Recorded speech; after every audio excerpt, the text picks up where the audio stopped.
નમસ્કાર, આપ જોઈ રહ્યા છો સ્પાર્ક ટુડે ન્યૂઝ। છોટાઉદેપુર જિલ્લા કલેક્ટર ગાર્ગી જૈનની અધ્યક્ષતામાં ગેરમેળા 2025 અંગે પ્રેસ કોન્ફરન્સ યોજાઈ।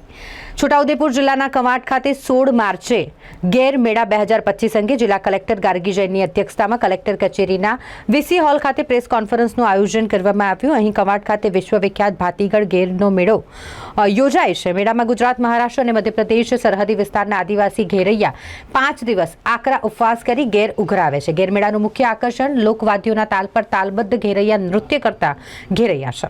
આદિવાસી પરંપરા અને સંસ્કૃતિની ઝાંખી કરાવતા ગેરમેળાના લોકમેળાને રાષ્ટ્રીય કક્ષાના મેળાઓની શૃંખલામાં મૂકવાનો જિલ્લા વહીવટીતંત્ર દ્વારા સ્થાનિક પરંપરા અને સંસ્કૃતિને યથાવત રાખી નવતર પ્રયાસ કરવામાં આવ્યો છે। સ્થાનિક સંસ્કૃતિને ઉજાગર કરવા જિલ્લા તંત્ર દ્વારા ગેરમેળા દરમિયાન ઘેરૈયા ટીમ હરીફાઈ, પરંપરાગત તીરંદાજી રમત સ્પર્ધા, ગિલોલ રમત સ્પર્ધા, પિઠોરા ચિત્ર હરીફાઈ, સંગીત વાદ્ય હરીફાઈ, લોકવાદ્યો, લોકગીતો અને નૃત્ય હરીફાઈ, ફોટોગ્રાફી હરીફાઈ, મીડિયા કવરેજ હરીફાઈનું પણ આયોજન કરવામાં આવ્યું છે। 16મી માર્ચ આપણે ગેર મેળા ઓર્ગેનાઇઝ થઈ રહ્યા છીએ, જે દર વર્ષે થાય છે। કવાંટ તાલુકામાં જે ગેરની ટુકડીઓ છે એ આવીને ફરે છે અને એમના પોતાની રીતે બધું એક્ટિવિટીઝ કરે છે। આ વર્ષે પણ આ લોકો એમના પોતાની રીતે આ બધું જે મેળા ઓર્ગેનાઇઝ થાય છે આ કરશે। સરકાર તરફથી એમને બધું સગવડ આપવામાં આવશે।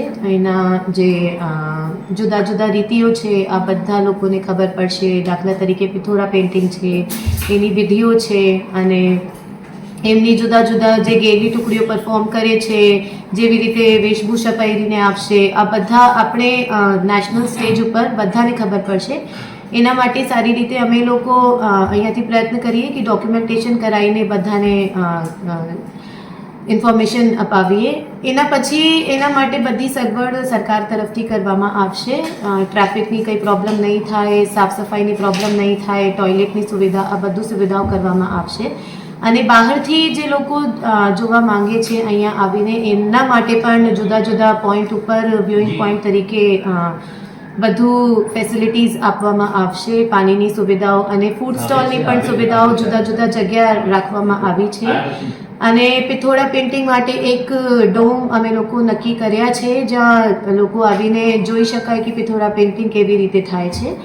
એના પછી ટ્રાઇફેડ અને ગુર્જરી મારફતે જે જુદા જુદા ટ્રાઇબલની વસ્તુઓ છે એની પણ સ્ટોલ ત્યાં નાખવામાં આવશે, જેનાથી બધા લોકોને ખબર પડશે કે શું શું આપણે અહીંયા મળે છે અને શું શું વેચાણ આ લોકો કરી શકાય। તો એના મારફતે પણ બધા જે આપણા લોકો છે એમને સગવડ મળશે। એના સિવાય સરકાર તરફથી કંઈ ઇન્ટરફેરન્સ કરવામાં આવશે નહીં। એમના પોતાના કાર્યક્રમ છે, પોતાની રીતું કરવાનું છે। અમે લોકો ફક્ત એમને સગવડ આપીએ। એના સિવાય એમના જે જુદા જુદા સ્પર્ધાઓ હોય છે એના માટે અમે લોકો અહીંયાથી પ્રોત્સાહન આપવા માંગીએ છીએ। તો જે સ્પર્ધાઓ છે આ 10મી તારીખે, 15મી તારીખે અને 16મી તારીખે થવાની છે। તો જે લોકો બેસ્ટ દાખલા તરીકે વેશ પહેરીને આપશે આ ટુકડીને ઇનામ મળશે। અને જે આપણે વાદ્યયંત્ર છે સૌથી સારા જે પરફોર્મ કરશે એમને ઇનામ મળશે। અને એના જે જજમેન્ટ કરવાની ટીમ છે આ પણ લોકલ એમની ટીમ છે।